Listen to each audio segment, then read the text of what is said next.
In this lesson, we present the hacking methodology for systematically exploit the vulnerability on the target systems and understanding the hacker's mentality.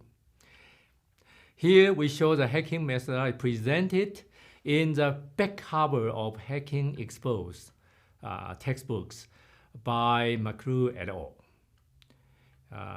In the middle, we see the steps. In the right, we see the example of the tool and command they use. Hacker will start by surveying and gathering information about the organization they intend to penetrate and hack into. This step is called footprinting. The right column here shows the command to be used to obtain those related information in the internet about the organizations.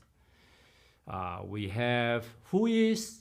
You can type in most of the Linux system and it will return those critical organization information about administrator and the technical contact information, how many name server are serving that particular domain. And we also see the netcraft as one of the command, actually one of the websites that provide a query, allow you to type in the domain name. And it tracks all the web servers they use for that organization over the years, including the operating system and the version. And we were able to find that information very valuable.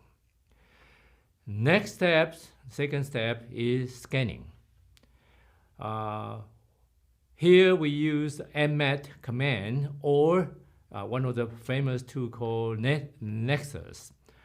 It allows us to find out what are the machines within the domain or subnet range, network address range.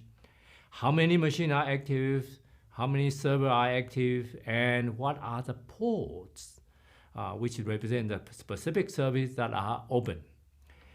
The Nessus tool can even instruct it to gather and analyze the operating system and package and identify the vulnerability listed and even try to launching the malicious attack. Next, step 3 is enumerations. It is the process of gathering the information about the target machine by actually actively connect to it.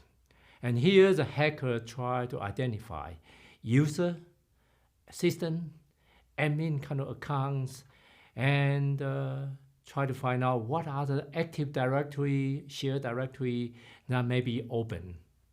And if there's a web server, they will try to find out what are the web pages that is available for potential injection attack. Step 4, wiretap. We can wiretap the network or using the legitimate account to analyze the network traffics and exploit the web page to see if they have command or SQL injection vulnerability. This is so-called low-hanging fruit and has demonstrated in the last few lessons we have done. Step 5, called escalating privilege. With the privilege we established in number 4, we then, hacker will then perform treasure hunting.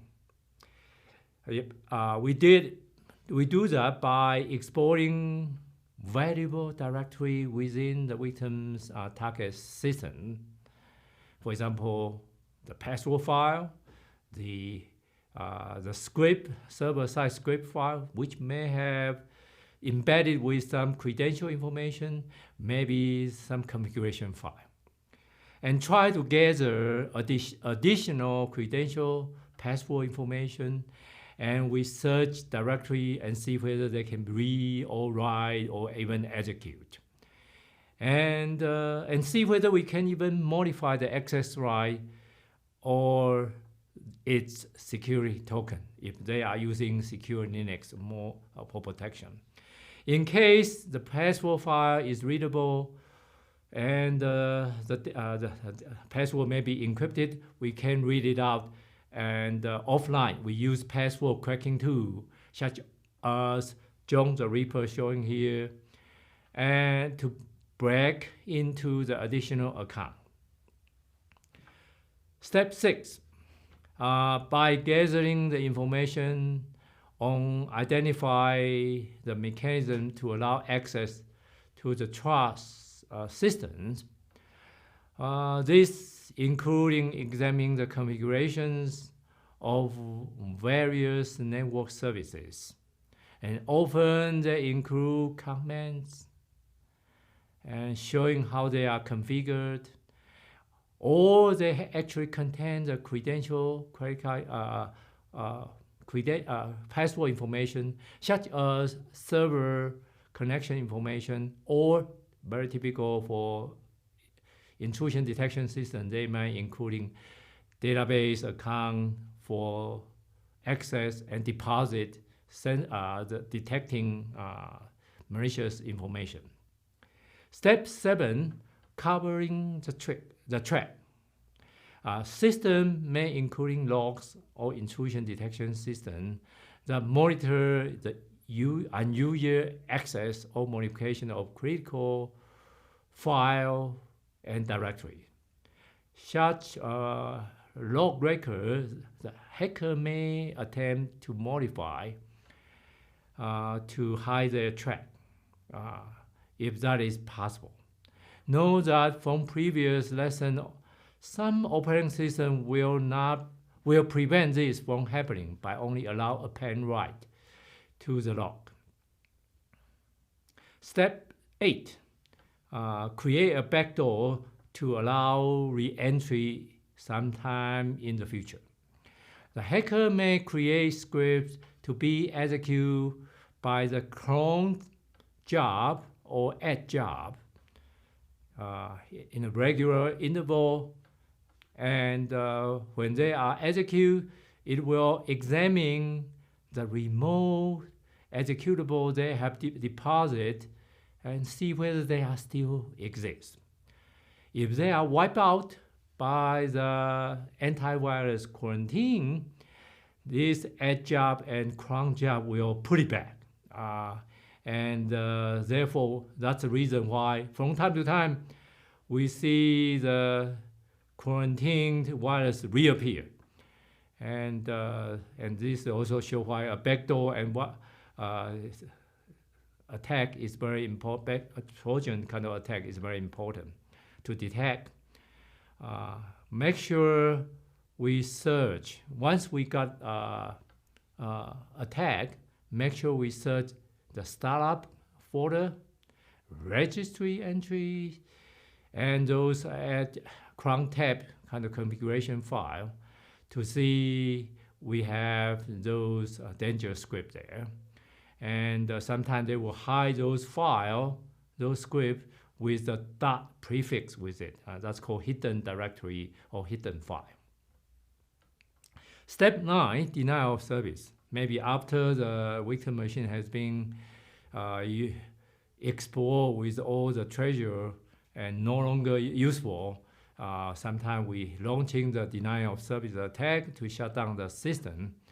And that can also happen when we cannot penetrate. And then we use this kind of brute force denial of service attack. And this can be done from outside or from inside by modifying the configuration of network routing table and confusing the system administrator and resulting in incorrect routing or database access.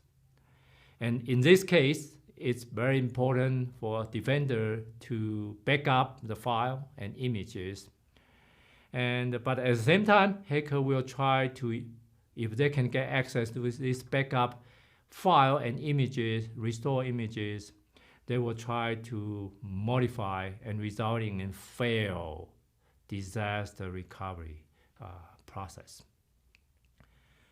So backup in multiple places, that's important steps. We will illustrate some example of these steps in the next few lessons.